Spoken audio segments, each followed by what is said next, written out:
सुप्रीत, अब जब directors movie direct कर रहे होते हैं तब तो जो हमारे सुपर हीरोज़ हैं वो वहाँ पर इतना इंटरफेयर करते हैं कि दे टेकिंग ऑल द डिसीजंस, तो नाम के लिए डायरेक्टर होता है एंड ये सो कॉल्ड सजेशंस देते हैं, but actually it's just dictating terms with the directors.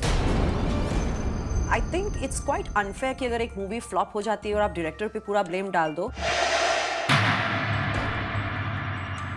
Film जब हो जाती है हिट तो उसका पूरा क्रेडिट जाता है स्टार्स को, लेकिन फिल्म के फेलियर के लिए कई बार रिस्पॉन्सिबल ठहराया जाता है डायरेक्टर्स को। बॉलीवुड की फैमिलीज में चाहे जितनी भी हो अनबन, लेकिन मुश्किल हालातों में वो देते हैं एक दूसरे का साथ। एंड ऑन दैट नोट, आप रहिए मेरे साथ because it's time to start page 3। Film किसकी वजह से फ्लॉप होती है? इस सवाल का जवाब ठीक तरह से भले ही कोई ना दे पाए, लेकिन कई बार फिल्म के एक्टर्स को पता होता है कि फिल्म के पिटने पर किसे ब्लेम किया जाए। अपनी मिस्टेक से तो स्टार्स हो जाते हैं अनजान और फिल्म के फ्लॉप होने पर डायरेक्टर को कर देते हैं बदनाम। राम गोपाल वर्मा संजय दत्त और उनके मैनेजर धर्म ओबरॉय की शक्ल नहीं देखना चाहते हैं, ऐसा खुद आरजीवी ने एक सोशल नेटवर्किंग साइट पर लिखा है। एक्चुअली उनकी लेटेस्ट रिलीज डिपार्टमेंट सक्सेस के डिपार्टमेंट में बुरी तरह से फेल हो गई और फिल्म के फेलियर के लिए संजय दत्त और उनके मैनेजर ने राम गोपाल वर्मा को जिम्मेदार ठहराया है। संजय ने एक इंटरव्यू में कहा है कि he is not sure if he will work with Ram Gopal Verma ever again. Apparently Sanjay Ramu के काम से खुश नहीं थे। अजय देवगन की हाल ही में रिलीज हुई फिल्म तेज बुरी तरह से फ्लॉप हो गई और सुनने में आया कि अजय फिल्म के फेलियर के लिए प्रियदर्शन से अपसेट हैं। प्लेयर्स ने जब अच्छा बिजनेस नहीं किया तब फिल्म के प्रोड्यूसर को इसका जिम्मेदार ठहराया गया। करिश्मा कपूर ने एक बार फिर से as a lead actress Vikram Bhatt की फिल्म डेंजरस इश्क साइन की। काफी प्रमोशन के बावजूद जब फिल्म नहीं चली तब करिश्मा कपूर ने इसके लिए विक्रम भट्ट को ब्लेम किया। फिल्म के अनसक्सेसफुल होने पर अमिताभ बच्चन ने तो मणि रत्नम जैसे डायरेक्टर को भी नहीं बख्शा था। मिस्टर बच्चन के डियर बेटे अभिषेक बच्चन की much talked about film Raavan को जब अच्छा रिस्पॉन्स नहीं मिला तब बिग बी हो गए खफा और फिल्म के डायरेक्टर मणि रत्नम पर फिल्म ठीक से न बनाने का लगा दिया इल्जाम। वैसे इस तरह के इल्जाम लगाने में सिर्फ एक्सपीरियंस्ड एक्टर्स ही नहीं बल्कि सोनम कपूर जैसी न्यू कमर भी पीछे नहीं रहती। कई हिट्स दे चुके संजय लीला भंसाली की सोनम और रणबीर स्टार और फिल्म सावरिया ऑडियंस को इम्प्रेस नहीं कर पाई। सोनम ने डायरेक्टली तो अपनी फ्लॉप फिल्म के लिए संजय को ब्लेम नहीं किया, लेकिन करण जौहर के टॉक शो में कुछ ऐसा कहा जिसका कहीं ना कहीं ये मतलब था कि संजय को अपनी फिल्म्स को कलरफुल बनाना चाहिए। Perhaps she tried to give tips on filmmaking to Sanjay Leela Bhansali. Directors और प्रोड्यूसर्स को फिल्म के फेलियर के लिए ब्लेम करना अब कोई नई बात नहीं है। जब फिल्म फ्लॉप हो जाती है तो स्टार्स ये कहकर बच निकलते हैं कि जब उन्होंने फिल्म साइन की थी तब उन्हें कुछ और ही स्क्रिप्ट सुनाई गई थी, लेकिन फाइनल प्रोडक्ट कुछ और ही होता है। Well, this excuse sounds quite funny though। अगर ऐसी बात है तो फिल्म की मेकिंग के दौरान क्या स्टार्स को जरा भी पता नहीं चलता कि बताई गई स्क्रिप्ट के हिसाब से काम नहीं हो रहा है? अब ऐसा तो नहीं है कि शिकायत करने वाले स्टार्स इतने बेखबर होकर फिल्म की शूटिंग करते हैं। फिल्म अगर हिट हुई तो फिल्म की कास्ट सक्सेस को सेलिब्रेट करने में कोई कसर नहीं छोड़ती है। सक्सेस का भूत कुछ ऐसा चढ़ता है कि वो रातों रात अपनी प्राइस भी बढ़ा देते हैं, लेकिन जहां फिल्म फ्लॉप हुई तो यही स्टार्स डायरेक्टर्स को बदनाम कर देते हैं। अब जब सक्सेस का क्रेडिट बढ़ चढ़ कर लेते हैं स्टार्स, तो फेलियर एक्सेप्ट करने से भला क्यों डरते हैं? क्या सच में होते हैं directors responsible for a film's failure या फिर ये है सिर्फ एक blame game? Let's find out today on party shorty with page 3 and Bollywood expert Simi Chandok. Welcome to the show Simi. Hey Supreet. Simi, Bollywood में लोगों को डायरेक्टर्स की याद सिर्फ बुरे वक्त में ही आती है, ऐसा क्यों? बिल्कुल सुप्रीत, अब जब डायरेक्टर्स मूवी डायरेक्ट कर रहे होते हैं तब तो जो हमारे सुपर हीरोज़ हैं वो वहाँ पर इतना इंटरफेयर करते हैं कि दे टेकिंग ऑल द डिसीजंस, तो नाम के लिए डायरेक्टर होता है, बट अदरवाइज जो हमारे हीरोज़ हैं the superstars, they are directing everything and ये सो कॉल्ड सजेशंस देते हैं, but actually it's just dictating terms with the directors and I think it's quite unfair कि अगर एक मूवी फ्लॉप हो जाती है और आप डायरेक्टर पे पूरा ब्लेम डाल दो, because director even when he begins the movie he can not do anything without the stars consent. तो जहाँ तक इवन हीरोइन की बात आती है, even that is the hero's prerogative कि कौन सी लड़की मेरे ऑपोजिट कास्ट होगी। म्यूज़िक सुनते हैं आजकल वो लोग, स्क्रिप्ट्स वो लोग पहले पढ़ते हैं, तो when all this is done before, जब पिक्चर फ्लॉप हो जाती है, how can you really blame the director? It's not fair. हाँ, या तो हो कि वो डायरेक्टर की सबसे पहली मूवी हो, so okay they don't know, may be they gave a new Qamar a chance. अगर डायरेक्टर ने बाकी सारी हिट्स दी हैं और एक फिल्म फ्लॉप हो गई, how can you blame the director? It's always a team effort. But हमारे जो हीरोज़ हैं वो काफ़ी सेल्फिश हैं इस मामले में और काफ़ी वेन हैं। जब पिक्चर हिट होती है तो तभी डायरेक्टर का कोई नामो निशान नहीं होता, देन इट्स देम। उनकी जो फ़ी है वो बढ़ जाती है, suddenly from 10 crores they become a 100 crore hero. But जब पिक्चर फ्लॉप होती है तो पूरा ब्लेम डायरेक्टर पे आ जाता है, and it's not fair because it's a team work and they love to take credit for all things good, but the moment something goes wrong, it's the director who goes to the whole shame. पर इस blame game में बहुत बड़े बड़े names फंसते हैं, like Mani Ratnam और people who been there done that. And क्या इसमें कुछ कॉन्सिक्वेंसेज नहीं होते अगर आप किसी बड़े डायरेक्टर का नाम लेके उन्हें ब्लेम करेंगे? कल को आपको उनके साथ काम नहीं मिलेगा। बिल्कुल। आज जैसे अब संजय दत्त राम गोपाल वर्मा को अगर ब्लेम कर रहे हैं, तो क्या संजय दत्त ने इन द पास्ट हमें फ्लॉप्स नहीं दी हैं? Has he been giving us consistent hits कि वो ब्लेम कर सकते हैं कि राम गोपाल वर्मा की मूवी में उन्होंने मेरी मूवी को फ्लॉप किया है? It's not possible because Sanjay Dutt has given us quite a few bummers at the box office. Likewise, when Karisma is blaming Vikram Bhatt has made good movies, so just something, a choice goes wrong, and just because that movie is very important to them at that time, I think the stars tend to react. तो जहाँ पर आप देखते हैं, अगर अमिताभ बच्चन ने जैसे मणि रत्नम को ब्लेम किया, at that time I think expectations बहुत high थी अभिषेक बच्चन से, and he was desperate for a hit at that time. So I think it was more of the insecurity कि my God, there's another big dud, that's being attached to my son's name, and it's not so much of the fear of that one movie flopping, but it's that whole insecurity कि लोग ये ना समझे कि हम flop हो गए हैं, and we are giving them a string of flops, तो इसलिए वो director तब बेचारा बलि का बकरा बन जाता है. So do you think that was the same insecurity that got Karisma the way she was? Blaming Vikram Bhatt for Dangerous Ishq, of course it was her comeback movie, so it was very important to her. But Supreet, आपको लगता है कि अगर करिश्मा की ये comeback movie थी, would she not have put a lot of thought into it and contemplated a lot before she took up the movie? So she was ready to work with a newcomer. She of course wanted to take the whole limelight, and she wanted the focus on her, and she did have a say in all these decisions, right? So again, it's the whole thing कि what, I really needed this hit right now because it was my comeback movie.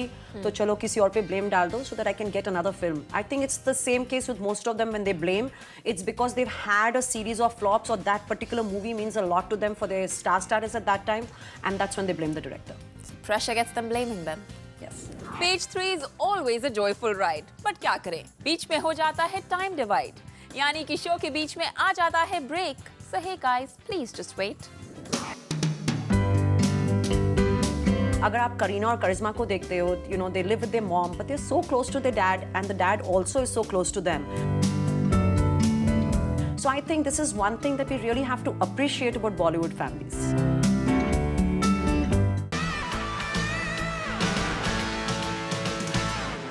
Bollywood में broken families होना कोई नई बात नहीं है, लेकिन जब बात हो सेलिब्रेशन की या फिर हो मुश्किल की घड़ी, तो फिर पूरी फैमिली एक साथ हो जाती है खड़ी। अक्षय कुमार अपनी वाइफ ट्विंकल खन्ना के साथ गुरुद्वारे पहुंचे तो वहीं डिंपल कबाड़िया बीमार राजेश खन्ना की देखभाल कर रही हैं, और उनकी छोटी बेटी रिंकल खन्ना भी कोलकाता से आ गई हैं अपने डैड को अटेंड करने के लिए।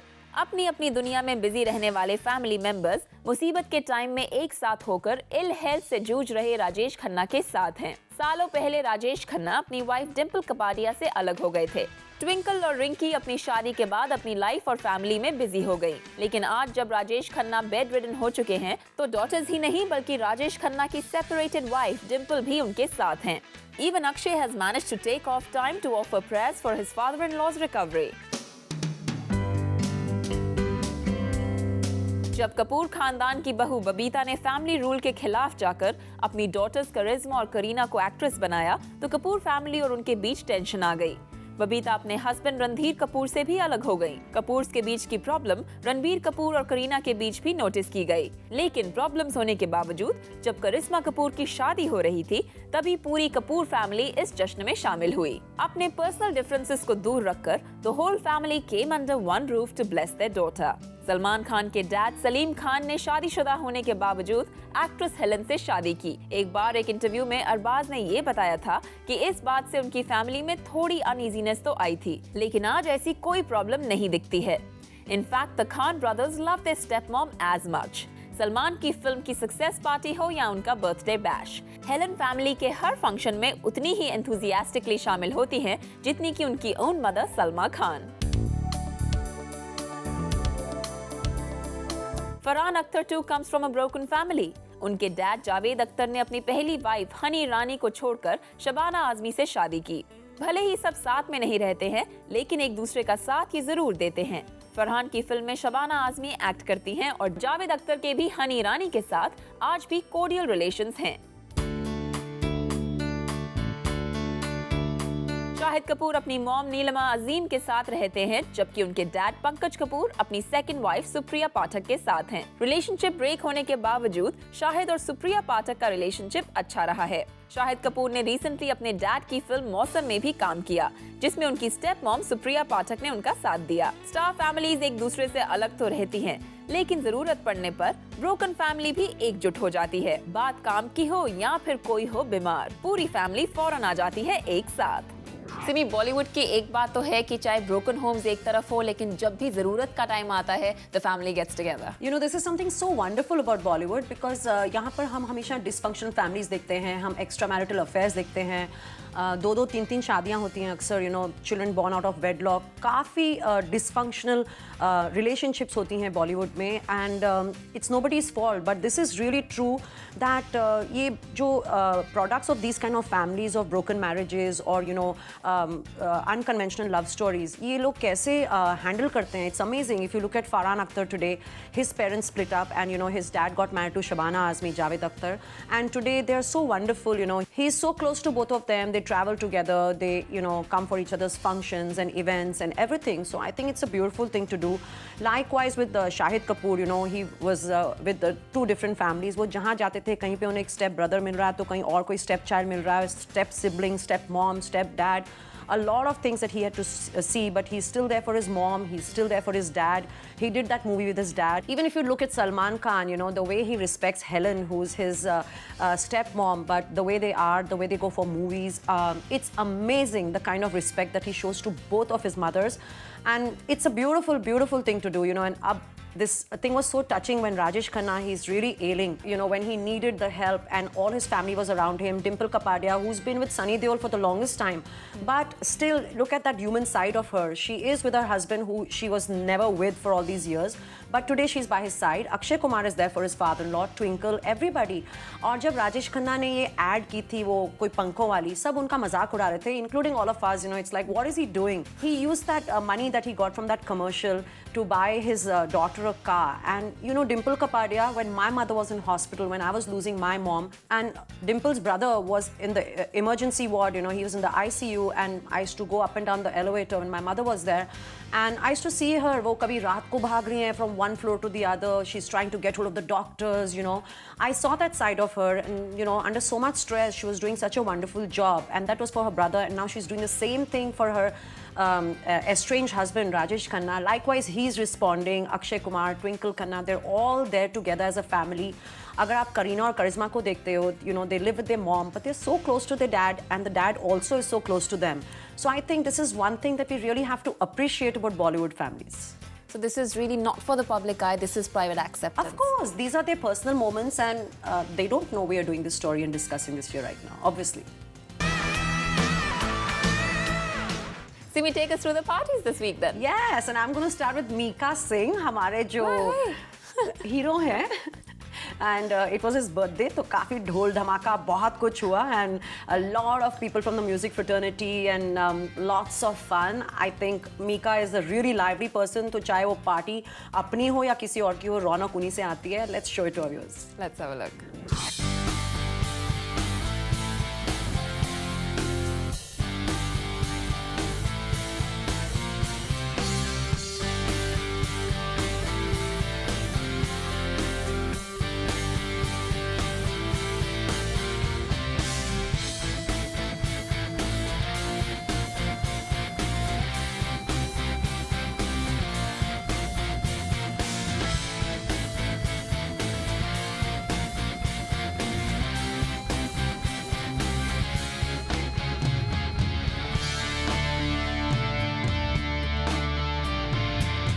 Well, from music to food now. Yes, Farzana Contractor, जिनकी magazine है Upper Crust, it's a gourmet magazine, and she gave us exclusive access, to Page 3. And Dinesh Khanna, Nishi Khanna, they were the co-hosts of this beautiful brunch, and I think Bombay saw its first big shower, Supreet. You can just see how we're all enjoying the rain there. You can see me there with my friends, and nobody wanted to go. ये brunch खत्म होने वाला था 2 बजे, but eventually Dinesh Khanna was like offering rooms to people in his hotel because that's how long the party lasted. Beautiful food, lovely music, lots of dancing. You can see Vittal Kamath, Farzana, they're all dancing there, and we are enjoying the rain. So let's see you all having some fun. Yes.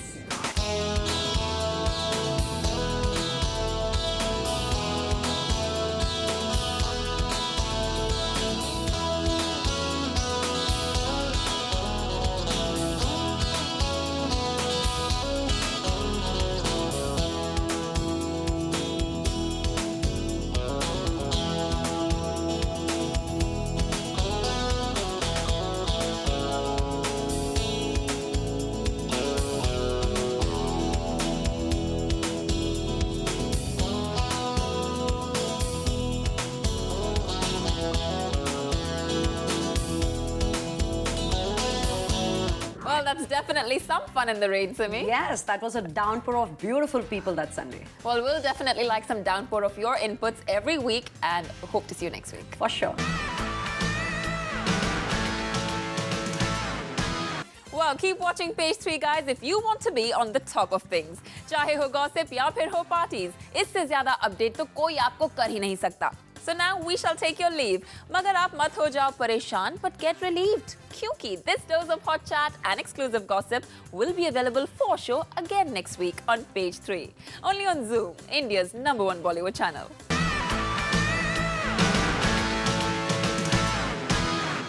Hi, this is Omar Qureshi. To watch latest videos of Bollywood stars and news on Facebook now, go to www.zoomtvapps.com/BollywoodVideos.